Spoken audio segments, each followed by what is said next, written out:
여러분들 복음 전도는 내가 신자인 이상, 하나님께 구원받은 신자인 이상 마땅히 해야 할 일입니다. 그렇죠? 그래서 복음 전도를 하지 않는 것은 큰 죄다. 우리가 이것들을 좀 생각해 봤습니다. 특히 우리는 그동안 이 복음 전도를 하기 위해서 어떤 동기를 가져야 하는지, 또 가장 올바른 방식으로 하는 것은 무엇인지, 그리고 지난주에 우리가 이 전도가, 복음 전도가 필요한 이 세상의 상태는 어떠한지를 함께 나눴습니다. 오늘 이 오후에 특별히 이 복음 전도에 관한 말씀을 이제 마무리하려고 하는데요. 우리가 복음 전도 가운데 반드시 잊지 말아야 할 이 한 가지 사실을 좀 덧붙이고자 하는 거예요.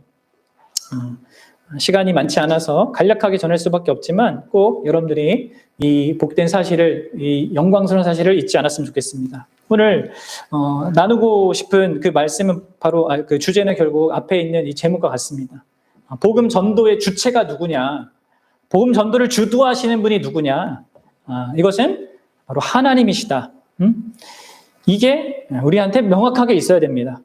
제가 사실 이 부분을 전도 주일 오후에 여러 번 말씀을 드렸습니다. 하지만 이거는 우리가 늘 쉽게 까먹는 거고, 전도하는 나만 생각하게 되고, 그거에 반응하는 저 사람의 반응만 생각하게 되고, 그로 인해서 자꾸 이렇게 주춤하게 되는 우리에게 늘 상기시켜야 될 되게 중요한 사실인 거예요.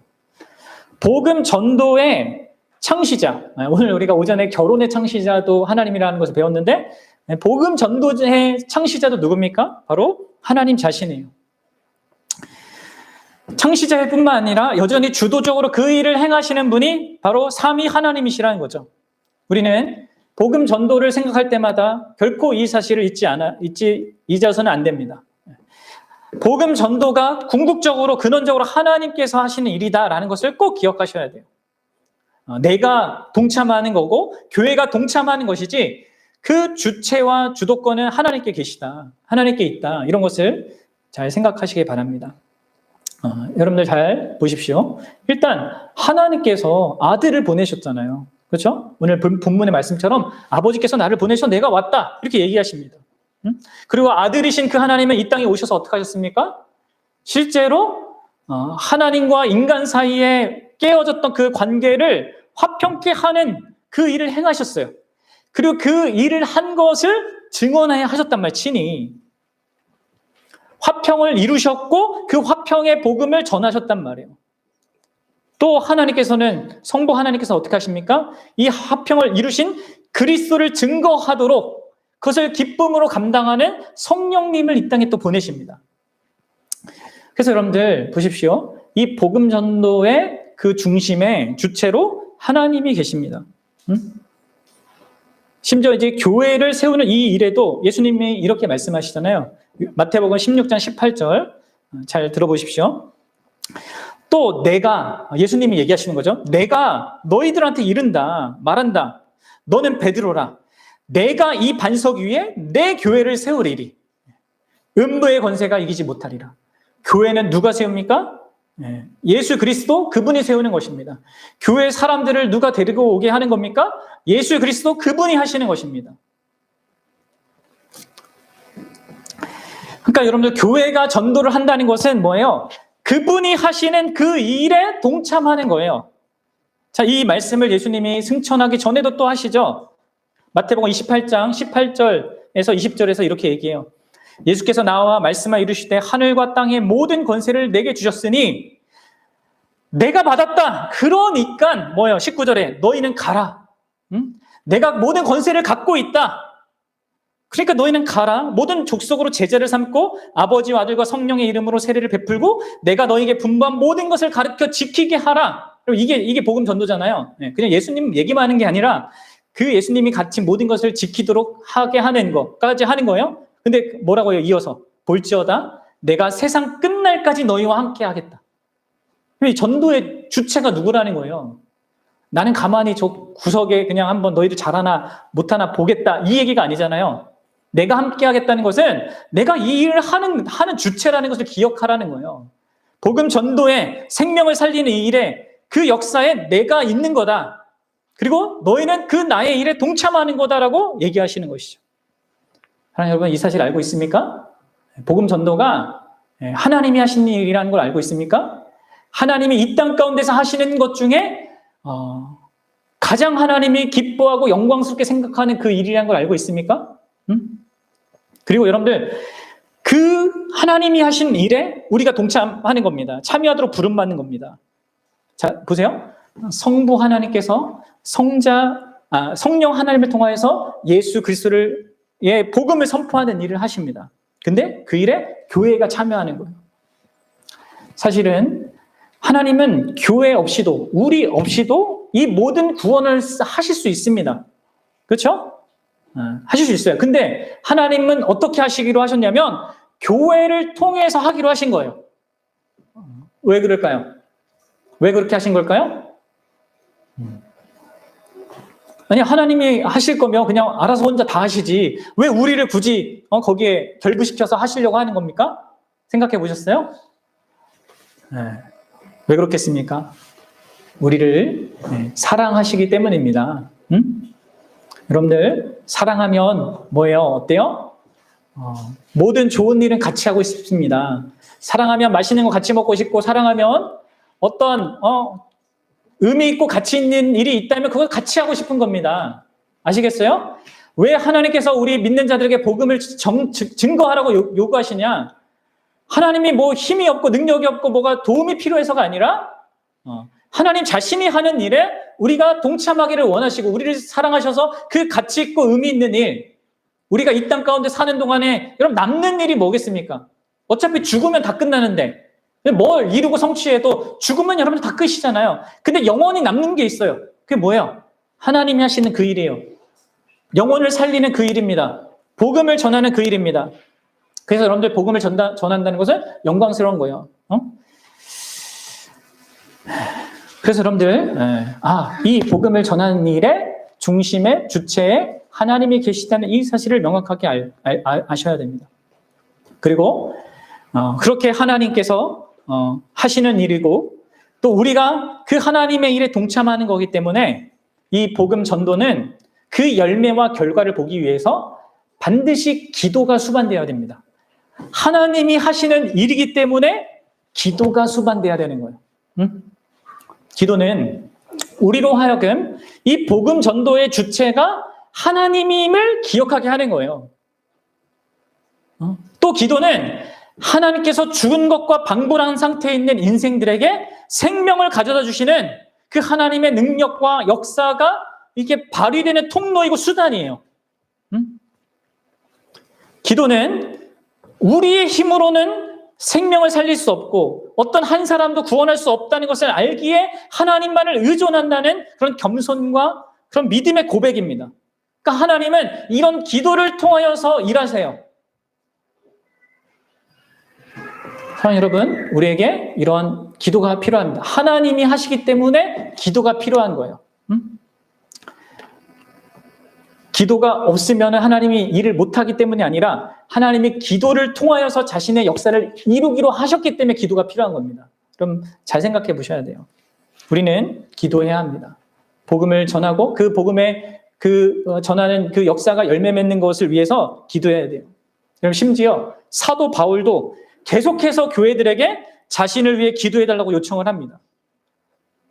자기도 복음을 전하는 것을 놓고 하나님께 계속 기도해요. 보세요. 로마서 10장 1절에 사도 바울이 이렇게 얘기하죠.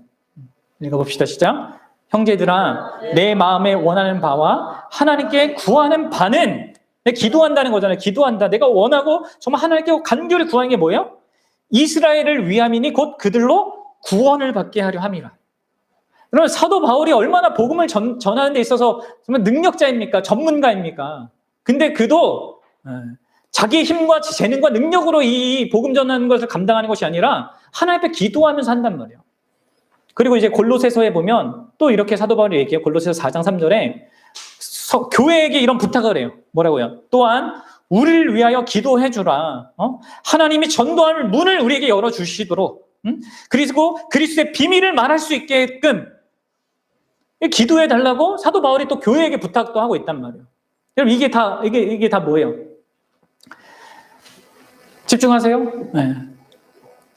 그럼 이게 다 뭡니까? 왜 기도를 부탁하는 거예요? 왜 기도가 필요한 겁니까?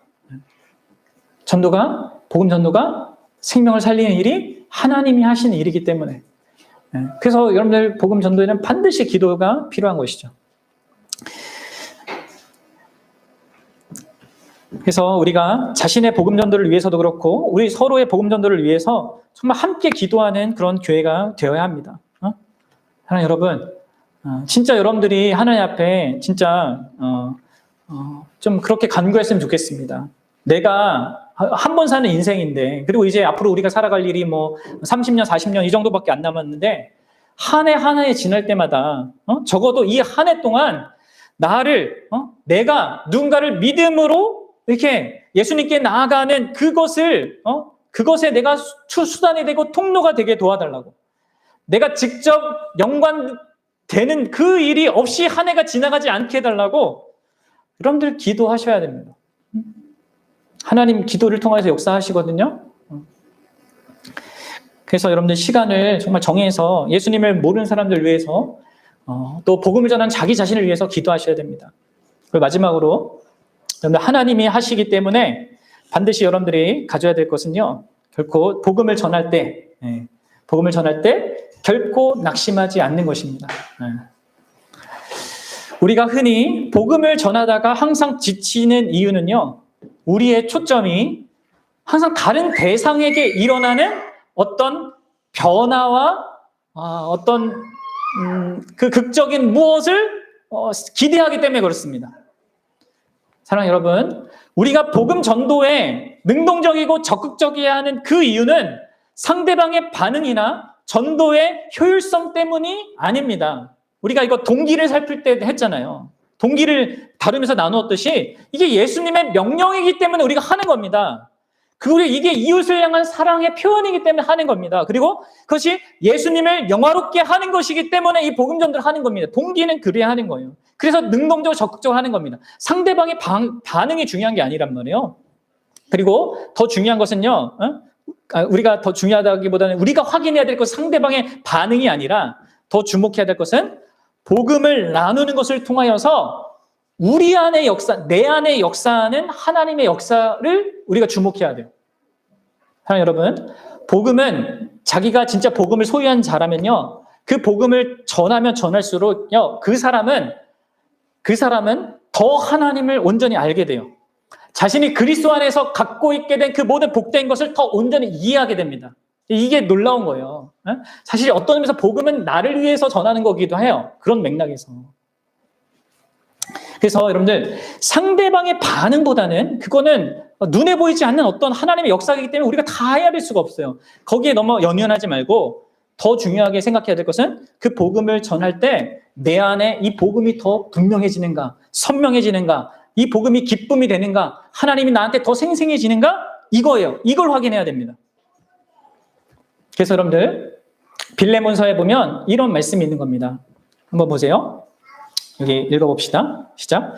이로써 내 믿음의 교제가 우리 가운데 있는 선을 알게 하고 그리스도께 이르도록 역사하느니라. 보십시오. 여기에 믿음의 교제가 우리 안에 있는 선을 알게 한대요. 하나님이 주신 그 복된 모든 선한 것들을 알게 하고 그리스도를 더 알게 만든다는 거죠. 여러분, 여기서 믿음의 교제는 사실은 그 정확한 맥락은 그리스도인들끼리 말씀 교제를 나누는 거예요. 우리가 성경 공부 때 하듯이 이렇게 말씀을 나누는 것을 통해서 내 안에 있는 선을 확인하게 되고 진짜 그리스도께 내가 더욱더 가까이 가는 그 경험을 할 수 있다는 건데 이게 복음 전도에도 적용이 되는 겁니다. 내가 복음을 온전히 전하고 전하는 그 모든 과정들을 이렇게 할 때 내 안에 있는 선이 확인되고 하나님이 이루신 선과 내 안에 있는 그리스도가 더 분명해지는 그런 역사가 우리 안에 있게 되는 것이죠. 그래서 여러분들 진짜 내가 예수님의 부요함, 내게 주신 이 복음의 영광을 더 알기 원한다면요, 자신의 믿음을 나눠야 됩니다. 적극적으로 나눠야 돼요. 복음을 전해야 됩니다. 상대방의 반응에 너무 낙심하지 말고, 그렇다고 제가 말씀드렸지 막 무슨 억압적으로 하는 게 아니라 인격적으로 해야죠. 그 방식은 그겁니다. 언제나 인격적입니다. 그리고 내가 이거를 바르게 전했냐 못했냐 이것도 너무 연연해 하면 안 됩니다. 우리는 못할 수도 있어요. 중요한 거는 그 못한 거 나중에 잘 수정하는 그 과정 거치는 게 중요합니다. 근데 더 확인해야 될 것은 내 안에 이 복음이 더 선명해지냐, 내가 뭘 모르는지 더 알게 되느냐, 내가 더 뭘 알아야 되느냐, 이런 것들이 더 이렇게 확인되어지고 그분이 나한테 더 선명해지는 게 더 중요한 거라는 거죠. 자, 그래서 여러분들 복음을 전하는 그 중심에 하나님이 계시다는 거. 그래서 그분이 하는 일이기 때문에 우리가 반드시 기도해야 된다는 거. 그리고 상대방의 반응이 아니라 내 안에 역사하는 하나님의 그 역사를 주목해야 된다는 거. 이게 하나님이 복음 전도의 주체다라는 사실을 믿고 아는 자들의 반응이어야 합니다. 바라기는 저와 여러분들이 그럴 수 있었으면 좋겠어요.